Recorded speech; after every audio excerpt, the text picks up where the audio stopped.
Every month, as a benefit to supporters who have donated at least $3, I do an AMA where they can ask me anything, because that's what it stands for. And $5 supporters can also give me a shout out. It's time to answer the questions supporters asked during July. If you'd like to ask a question for August, you can use the links below to go to Patreon or Subscribestar and subscribe at the $3 level. Let's begin over on Subscribestar, where Thomas Urbanski starts us off with an interesting one. Can the definition of health and illness be fully objective? Unless I'm missing something, it tries to define what we ought to strive for.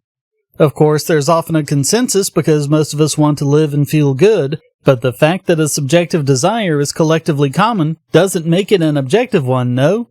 It especially rubs me the wrong way when talking about genetic characteristics. When something doesn't fit an established taxonomy, it tends to be shrugged off as genetic illness, even when it doesn't bother the individual. I think it's really about what people hold as an ideal in their heads, but as you pointed out, that ideal can vary from person to person, and more from that, it varies from generation to generation. One question, and this is particularly the case with things like advanced cancer and other end-of-life illnesses, is how important is it to treat the disease itself, and how important is it to improve quality of life? It's a balancing act that can be very particular to the individual.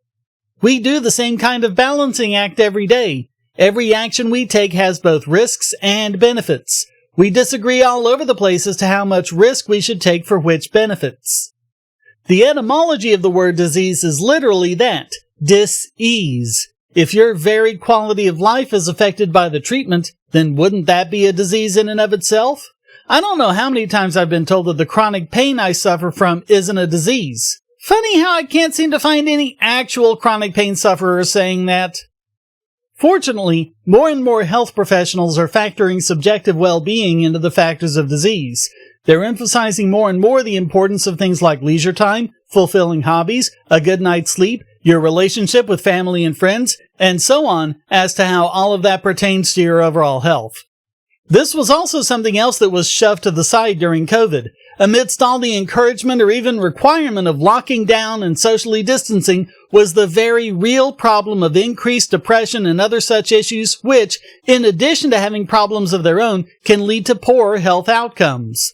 A lot of those pandemic mitigation policies were really cutting off our nose to spite our face. One hopes these are lessons we can learn for the next pandemic once the political bogosity of COVID finally gets put to rest. And make no mistake, there will be another pandemic. It's not a matter of if, but when. There are a lot of lessons we need to make sure we've learned. Over on Patreon, Darth Vega asks, what would be the ANCAP position on international arms trafficking? He gives us some examples, but for the most part, this would be like drug dealing, a victimless, voluntary act that shouldn't be considered a crime. Buying, selling, possessing, and transporting firearms is one of our basic human rights. Is it acceptable capitalism, or should we be doing something to stop arms from going to bloodthirsty warlords and terrorists? If it's a government, or a wannabe government, that's a different matter entirely, because you're supporting aggression. On the other hand, if you had a healthy arms market, there'd be a lot less that warlords and terrorists could do, because people would be able to defend themselves from them. They rely on the population being armed and helpless. And what about terrorists getting nuclear weapons? As I've mentioned before, nuclear weapons, as well as chemical and biological weapons, or even conventional bombs, are a difference in kind. A machine gun, a grenade, a bow and arrow, a Stinger missile. All of these can be pinpointed against aggressors. Whether or not they are is up to the users. So it's not the item itself that's bad, it can be used for good or bad. But bombs and other weapons of mass destruction are indiscriminate. They, of necessity, must kill, injure, or threaten innocents. It's impossible to use them in a way that only harms or threatens aggressors. So their very existence is a direct threat of aggression, and anyone involved in making or dealing in them is engaging in aggression. Finally, Sid Padmanabhan asks, I've heard many people complain that the infrastructure in American cities is too car-dependent in comparison to Western Europe and other places, and favors cars over walking, biking areas, or public transit. Is this a legitimate complaint? So there's a lot of nuance here. We don't often do a lot of walking or biking because zoning and other forms of so-called managed growth have made it so you no longer have the neighborhood grocery store, the local hardware store, and so on. You have to go out of your zoned residential area to a commercial area where you buy something from a big box store or whatever. That's completely artificial and creates a false need for cars. Note that in some denser areas of cities, people can and do walk to most of the places they need to go.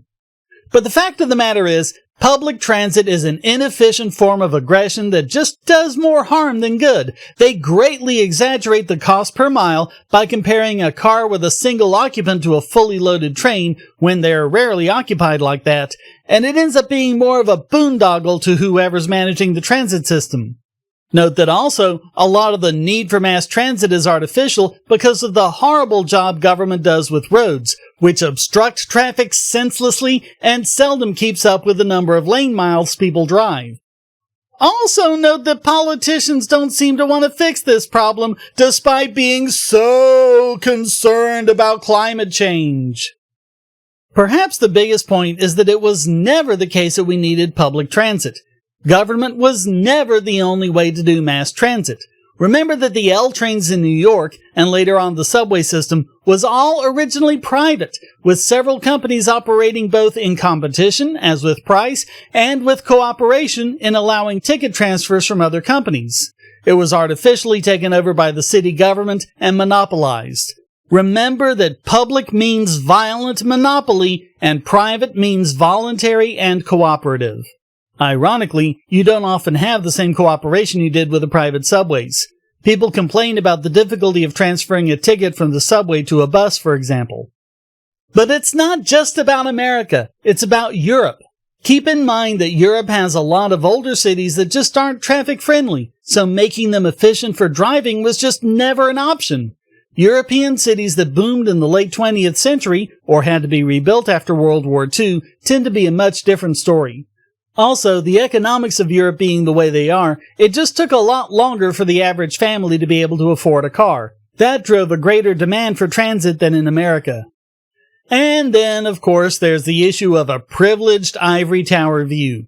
The dark secret is that most places in Europe don't have any kind of public transportation.